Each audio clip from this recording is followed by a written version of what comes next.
Attention, quelqu'un approche. Il a l'air plutôt amoché. Un étranger s'approche de nos amis. Il est plutôt bien habillé, mais il a l'air dangereux. Et couvert de sang. Ah oui, effectivement. Allons voir ce qui se passe. Salutations, étrangers. Bonjour, nobles gens. Vous êtes couvert de sang. Est-ce que tout va bien? Rassurez-vous, gentes dames, ce fluide n'est point le mien, mais celui de Vil Yagara qui m'ont pris par surprise lors de ma halte pour me restaurer. Je leur ai bien entendu fait comprendre que je ne souhaitais point recevoir d'invités. Des Yagara? Je croyais qu'ils avaient tous été éradiqués il y a quelques années. Je partageais vos pensées, jusqu'à hier soir. Ça me rappelle l'histoire d'Hansen. Il adorait ce genre de créatures, et elles ont disparu en même temps que lui. C'est en effet un événement des plus inquiétants. Voyez-vous, je recherche actuellement des individus capables de m'épauler dans ma recherche de surproies des montagnes. Voulez-vous bien m'aider? Ah désolé mon gars, on est des chasseurs de démons nous. On traque l'Algrix gris qui se cache dans la région. Alors on n'aura pas trop le temps. Magnifique, fantastique, mon cher ami. Si vous le souhaitez, je pourrais vous épauler afin que vous puissiez défaire cette vile créature. Tu ne sembles pas armé. Comment comptes-tu te battre? Merci de vous inquiéter pour moi, nobles gens, mais voyez-vous, je suis le dernier de ceux qui vivent, disons, de l'autre côté. L'autre côté n'est mentionné nulle part dans les bibliothèques profanes. Comment connaissez-vous son existence? Voyez-vous, je suis le dernier représentant humain de l'autre côté. Tous les autres, mes frères, mes sœurs, mes amis, Bon, Tous. moi, je vais boire. tous ont été... Bref, je me suis enfui et j'ai atterri de ce côté. T'es une sorte de prince? Un ambassadeur? C'est à peu près ça, voyez-vous. Mais quelle impolitesse de ma part, je ne me suis même pas présenté à vous, noble chasseur. Je me prénomme Alki-Chiche de la Bretelle, mais tout le monde m'appelle Alki. Ah, enchanté. La jeune dame ici s'appelle Azariel, et le quatuor Brachium derrière ses pattes. Quant à moi, je suis Lercus, le leader de cette vaillante troupe. Enchanté, mes amis. Dites-moi, quel est le nom de cette vaillante troupe? Eh bien... Le groupe monte dans la charrette d'Alki et se dirige à un bon rythme vers la montagne aux jurons, et s'arrête dans un village plutôt calme. Cependant, la tension des habitants est palpable. Nous voici arrivés à notre escale pour la nuit, voyez-vous. Allez vous occuper des chevaux et de ta charrette. Je vais aller voir s'ils ont des chambres à l'auberge. Eh patron! Bonsoir monsieur, qu'est-ce qu'il vous faut? Il nous faudrait 4 chambres s'il vous plaît. Pas de soucis monsieur, attendez 2 secondes, je vais vérifier le registre, voir s'il reste un peu de place. Par l'oreille percée du grand calmar! Mais qu'est-ce que vous faites là? C'est dans le prochain épisode que nous aurons cette révélation. Pour l'instant, concentrons-nous plutôt sur l'histoire d'Alki. Tu peux m'en dire un peu plus sur tes origines? J'aimerais comprendre.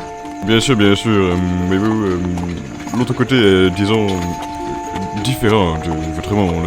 Nous possédons d'autres animaux, d'autres arbres, d'autres êtres humains aussi, qui sont très différents de votre monde, mais pas sont. Mon père se prénommait Guy Blanc, le sage Guy Blanc de notre monde. C'était notre chef, incontesté bien entendu. Mais malheureusement après l'incident, il n'est plus parmi nous. Le palais à feu et à sang, j'ai dû m'enfuir dans la forêt. Là, j'ai trouvé la sorcière de l'autre côté. La sorcière est très particulière, il faut savoir que elle est détestée de tous les habitants de l'autre côté, mais pas à son, ce n'est pas très intéressant. Elle m'a dit de partir au plus vite, que ma vie ne devait pas s'achever ici, et que j'avais beaucoup à faire dans votre monde. Je vais donc écouter. J'ai emprunté le dernier portail, et j'ai laissé derrière moi ma famille, mes amis. On ne sait pas grand-chose sur Alki, seulement qu'il est grand, beau garçon avec une belle barbe blanche. Il manie la magie de l'autre monde, plus communément appelé pouvoir de Tfarkral. C'est un homme extrêmement dangereux.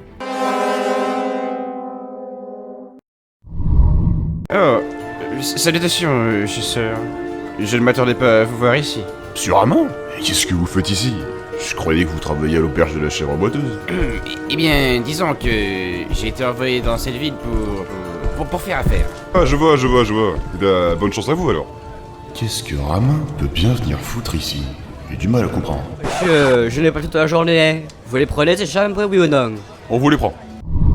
Nos compagnons s'endorment dans leur lit, histoire de récupérer des journées passées dans la forêt.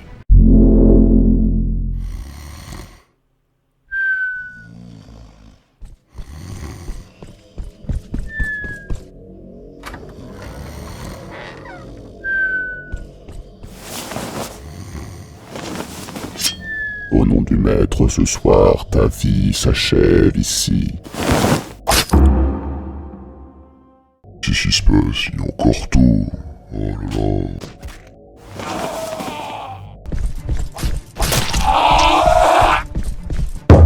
Ah, c'est fermé! Je suis là, je suis là. La porte est coincée. Plus pour très longtemps. Quand Pat fit irruption dans la chambre, il trouva Lercus, couché dans une mare de sang, se tenant la cuisse. Et à côté de lui, un cadavre tout de noir vêtu, avec une dague dans la gorge. Ah, putain. Il m'a planté comme on plante un steak, ce con. Ça fait mal. Que se passe-t-il donc ici? Mais diantre! Sacrebleu de foutriquet de saloperie! Qu'est-ce qui vous est donc arrivé, mon noble ami? Expliquez-moi. Un assassin. Mais envoyé par qui? Et pourquoi tuer Lercus?